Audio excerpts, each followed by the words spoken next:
여러분들이 이런 명도 사건을 이제 많이 해보지 않으면 이게 왜 저런 항변들을 상대방, 점유자가 되겠죠. 점유하는 임차인이든 이런 사람들이 왜 저런 항변을 할 수밖에 없나라고 하는 부분을 잘 이해를 못할 수가 있거든요.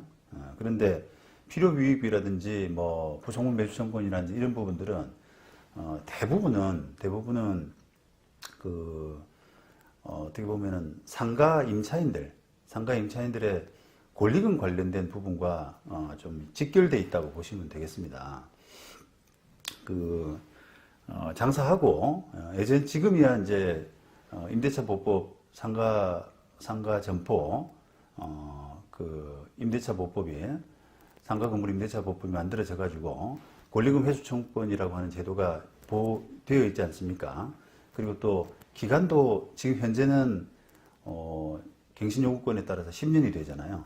그런데 그게 불과 만들어진 지가 몇 년 되지가 않았었어요.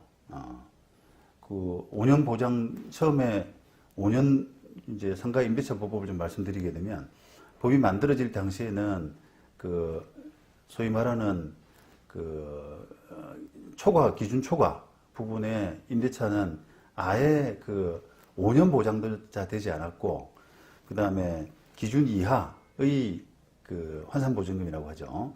그 환산보증금 기준 이하의 임대차만 5년 보장을 해줬다가, 그 다음에 이제 금액을 차차차차 높여가는 걸로, 예를 들어서 처음에는 환산보증금 기준이 2억이었다가, 그 다음에 3억이었다가, 4억이었다가, 이렇게 해서 금액을 조금씩 높여가는 걸로 해가지고, 그 보호 범위를 좀 높여갔거든요.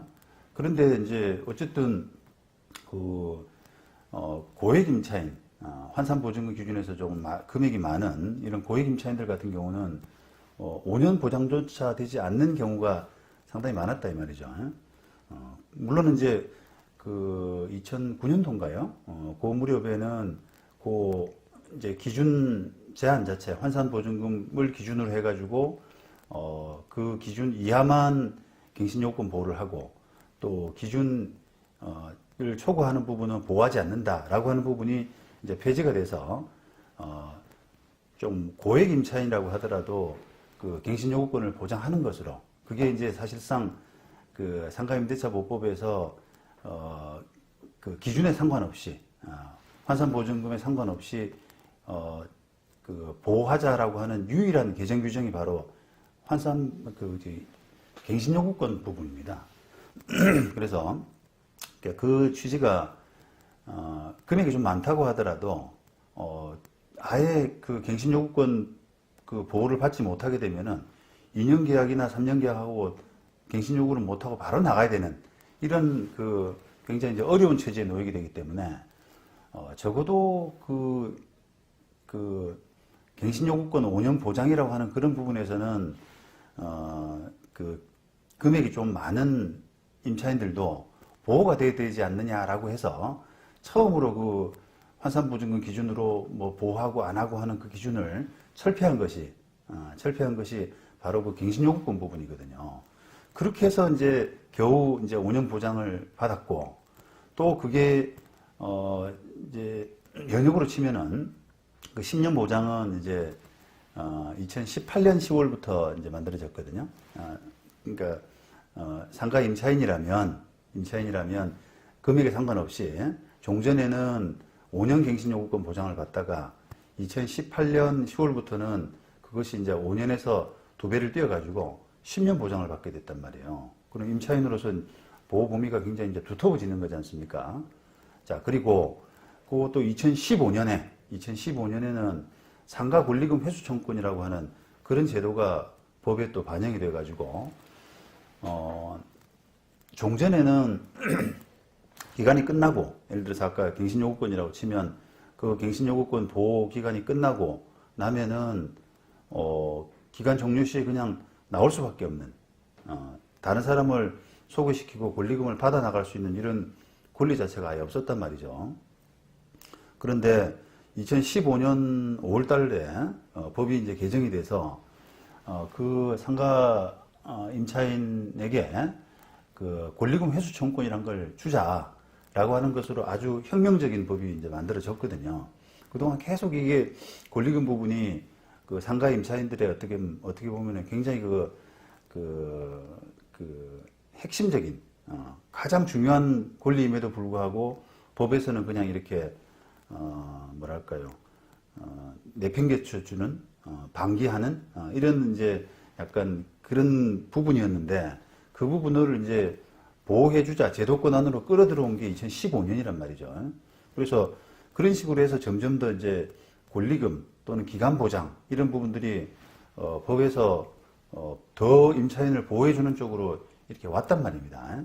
자, 그런데 지금 이제 이런 이야기를 좀 이렇게 장황하게 드리는 이유는 그동안에 이제 필요비 유익비라든지 부속물 매수 청구권이라든지 이런 부분들이 판례가 많이 쌓이고 이런 인도 사건, 명도 사건에서 항변 사유, 주요 항변 사유로 거론된 이유가 뭐냐라고 하는 부분을 지금 말씀드리려고 그러는데 그 부분이 바로 이제 권리금 부분, 그러니까 상가 임차인이 충분히 장사를 할 수 있는 기간을 보장받고 또 그 기간이 끝나면 다른 세입자한테 권리금을 받아서 나가는 그런 식의 상가 임차인 보호 이런 부분이 전혀 안 되어 왔기 때문에 미흡했기 때문에 그런 부분에 어떻게 보면 임차인의 방어책이라고 할 수 있는 것이 바로 필요비 유익비 부속물 매수 청구권 이런 것들이에요.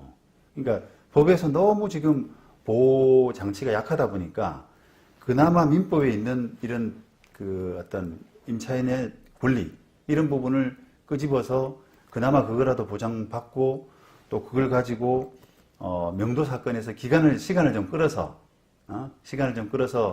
벌충을 하는 제도적인 미비를 좀 벌충하고자 하는 부분에서 이게 치열하게 뭐 논쟁이 되는 그런 과정이었습니다.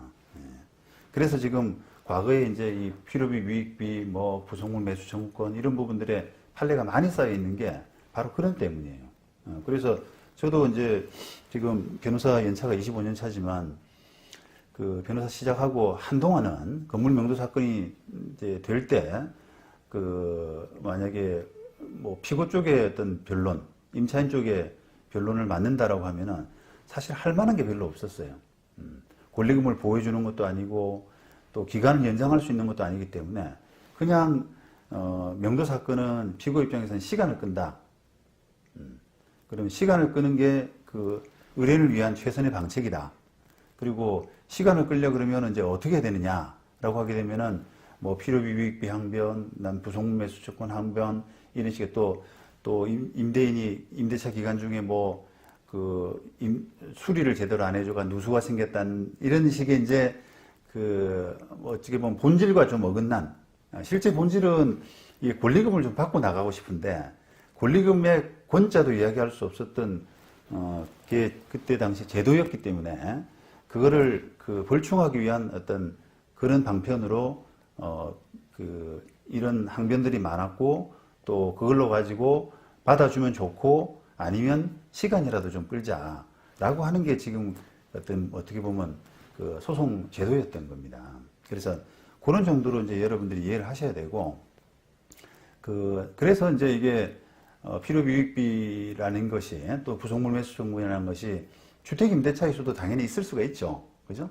뭐 그런 주택을 임대차 하면서도 필요비 유익비라든지 뭐 부속물 매수라든지 이런 것들이 생길 수가 있잖아요. 그런데 그것은 이해관계가 굉장히 작아요. 법적인 분쟁으로 뭐 와서 다투고 또 뭐 감정을 하고 이렇게 하기에는 너무 거리가 작기 때문에 그런 것들은 그냥 당사자 간에 그냥 옥신각신 하다가 서로 합의해서 많은 이런 그거로 그치는 경우가 많고 대부분의 필요비 유익비라든지 부속물 매수 청구권의 부분은 결국은 상가임대차, 권리금과 관련된 이 상가임대차가 거의 대부분이라고 보시면은 과언이 아닙니다.